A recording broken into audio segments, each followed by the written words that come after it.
ബോബി ചെമ്മണ്ണൂരിന് ജാമ്യമില്ല. Ernakulam judicial first class magistrate കോടതി ഇന്ന് 4 മണിയോടുകൂടി ജാമ്യം നിഷേധിച്ചു. വിധി കേട്ട ഉടനെ അദ്ദേഹത്തിന് ദേഹാസ്വാസ്ഥ്യമുണ്ടായി. ആ പ്രതിയുടെ ബോക്സിൽ തളർന്നിരുന്നു. പെട്ടെന്ന് തന്നെ അദ്ദേഹത്തിനെ തൊട്ടടുത്ത മുറിയിലേക്ക് മാറ്റി. അദ്ദേഹത്തിന് ബ്ലഡ് പ്രഷർ താന്നു എന്ന് തോന്നുന്നു. എന്തായാലും കഴിഞ്ഞ 30 മണിക്കൂറായിട്ട് താൻ പോലീസ് കസ്റ്റഡിയിലായിരുന്നു എന്ന് അഡ്വക്കേറ്റ് രാമൻപിള്ള സംഘവും കോടതി വാദിച്ചിരുന്നു. തീർച്ചയായിട്ടും അതിൻ്റെ ക്ഷീണം ഉണ്ടാകാം, അദ്ദേഹത്തിന് അസ്വാസ്ഥ്യമുണ്ടാകാം, അതുകൊണ്ടായിരിക്കാം അദ്ദേഹം തളർന്നു വീണത്. നേരത്തെ കോടതി ചോദിച്ചിരുന്നു എന്തെങ്കിലും പോലീസ് മർദ്ദനമോ, അങ്ങനെ പോലീസ് ഒന്നും മാന്യമായിട്ടേ പെരുമാറിയിട്ടുള്ളൂ, പോലീസ് മർദ്ദനമൊന്നുമില്ല, അസുഖം വല്ലതും ഉണ്ടോയെന്ന് ചോദിച്ചാൽ തനിക്ക് വീണ് ചില പരിക്കുകളുണ്ട് എന്ന് മാത്രം പറഞ്ഞു. പക്ഷെ ഇപ്പം തളർന്നു വീണുന്ന ശേഷം അദ്ദേഹത്തിന് പ്രഷർ വ്യത്യാസം വന്നു. അതുപോലെ തന്നെ അദ്ദേഹത്തിൻ്റെ സംസാര രീതിയിൽ തന്നെ അല്പം മാറ്റം വന്നു. അങ്ങനെ ചില അസ്വസ്ഥതകൾ അദ്ദേഹം പേടിപ്പിച്ചു കോടതിക്കകത്ത്. കോടതി എപ്പോഴും അതുകൊണ്ട് അദ്ദേഹത്തിനെ മറ്റൊരു മുറിയിലേക്ക് മാറ്റി ആശ്വാസം കൊടുത്തിട്ട് അദ്ദേഹത്തിന് എറണാകുളം ജില്ലാ ഹോസ്പിറ്റലിലേക്ക് കൊണ്ടുപോകാൻ പറഞ്ഞു. എന്തായാലും 14 ദിവസത്തേന് അദ്ദേഹത്തിന് റിമാൻഡ് ചെയ്തു. പോലീസ് കസ്റ്റഡിയിൽ ആവശ്യപ്പെട്ടു എന്ന് വാർത്ത വരുന്നുണ്ട്. കാരണം റിമാൻഡിൽ കിടക്കുമ്പോൾ മാത്രമേ കസ്റ്റഡി ചോദിക്കാൻ ഒക്കുള്ളൂ. അത് പ്രതിഭാഗം അദ്ദേഹത്തിൻ്റെ വക്കീലന്മാർ പറഞ്ഞത് ആവശ്യമുള്ള രേഖകളെല്ലാം പോലീസ് ഇപ്പോൾ തന്നെ എടുത്തിട്ടുണ്ട്. അദ്ദേഹത്തിൻ്റെ മൊബൈൽ ഫോൺ കൊടുത്തിട്ടുണ്ട്, അതിനൊന്നും ഒരു തടസ്സവുമില്ല. അദ്ദേഹത്തിന് ഈ കേസുമായിട്ട് സഹകരിച്ച് മുന്നോട്ട് പോകും. അദ്ദേഹത്തിന് ജാമ്യം കൊടുത്താൽ തന്നെയും അദ്ദേഹം എപ്പം വിളിച്ചാലും അദ്ദേഹം പോലീസിൻ്റെ അടുത്ത് എത്താം, അങ്ങനെയുള്ള വാദഗതികളൊക്കെ പറഞ്ഞു. പക്ഷേ അദ്ദേഹത്തിൻ്റെ ജാമ്യ നിഷേധം പോലീസ് കസ്റ്റഡി ചോദിക്കുന്നതിൻ്റെ പ്രാരംഭമായിട്ടാണോ എന്നെനിക്ക് സംശയമുണ്ട്. കാരണം റിമാൻഡ് ചെയ്തു 14 ദിവസത്തേക്ക്, ഇനി കസ്റ്റഡി ചോദിക്കും. 2-3 ദിവസം കസ്റ്റഡി വാങ്ങാനുള്ള സാധ്യതയുണ്ട്. അത് തന്നെയല്ല, ഹൈക്കോടതിയിലേക്ക് നീങ്ങും. നാളെ വെള്ളിയാഴ്ചയാണ്. നാളെ ഒരു ദിവസം ഫയൽ ചെയ്യാനൊക്കെ എടുക്കും. പിന്നെ തിങ്കളാഴ്ച ഹൈക്കോടതി ജാമ്യം പരിഗണിക്കുകയുള്ളൂ. അപ്പം തന്നെ 3-4 ദിവസം പോലീസ് കസ്റ്റഡിയിലും റിമാൻഡിലുമായിട്ട് കിടക്കും. അതിനുശേഷം ജാമ്യം കിട്ടാനുള്ള സാധ്യതയുണ്ട്. കാരണം അദ്ദേഹം ആയിരക്കണക്കിന് കോടി രൂപയുടെ ബിസിനസ് ചെയ്യുന്നയാളാണ്. അദ്ദേഹത്തിൻ്റെ സാന്നിധ്യം വേണം, അദ്ദേഹത്തിൻ്റെ ബിസിനസ് സ്ഥാപനങ്ങൾ മുന്നോട്ട് പോകണം, അതിനൊന്നും തടസ്സം ഉണ്ടാകാൻ പാടില്ല. അങ്ങനെയൊക്കെയുള്ള വാദഗതികൾ തീർച്ചയായിട്ടും നല്ല കാര്യം തന്നെ, വരട്ടെ. ജാമ്യം കൊടുക്കാനുള്ള സാധ്യത വളരെ കൂടുതലാണ്. കാരണം ഒരു ബിസിനസ്മാനാണ്. പക്ഷെ അദ്ദേഹത്തിൻ്റെ ഈ രീതിയിലുള്ള പ്രവൃത്തികൾ കുറച്ചുകൂടെ ചിന്തിച്ച് വേണം അദ്ദേഹം ഇനി മേലിൽ അത് ചെയ്യാൻ തന്നെ. കാരണം സ്വന്തം ബ്രാൻഡ് അദ്ദേഹം തന്നെ നശിപ്പിക്കുന്ന രീതിയിൽ ഉള്ള ഒരു സംഭവമായിട്ടാണ് തോന്നുന്നത്.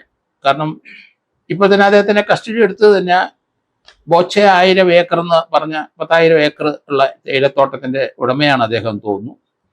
എങ്കിലും വലിയ സ്വത്തുകാരനാണ്, വളരെയധികം ബിസിനസ് ചെയ്യുന്ന ആളാണ്.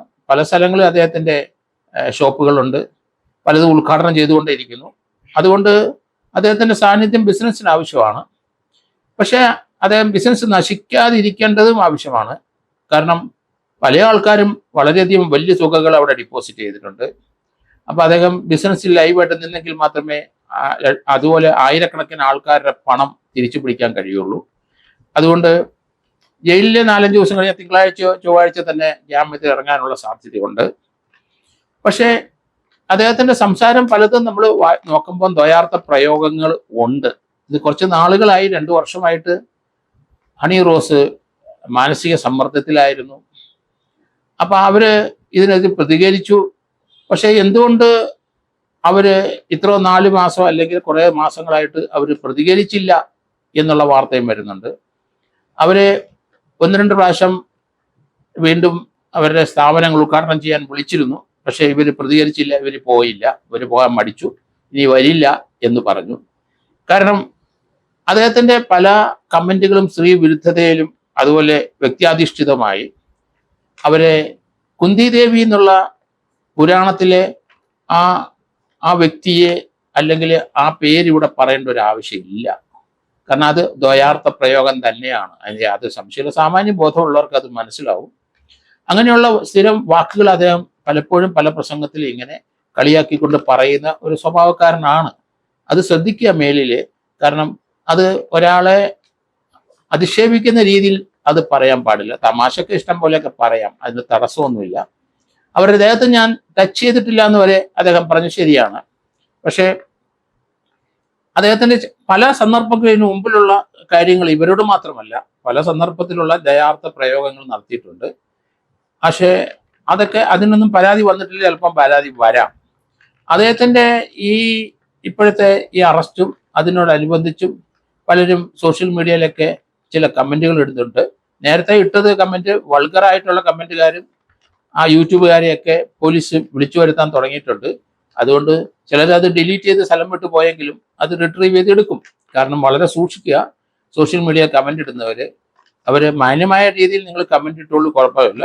പക്ഷേ ഇദ്ദേഹം ഒരു ആബിച്വൽ ഒഫൻഡർ ആയിട്ട് ആണ് പല സന്ദർഭങ്ങളിൽ ഇതിന് മുമ്പുള്ള കാര്യങ്ങളും അന്നും ഇത് നിർത്തിയില്ല. അന്നും പലരും പ്രതികരിച്ചെങ്കിലും അന്നും നിർത്തിയില്ല.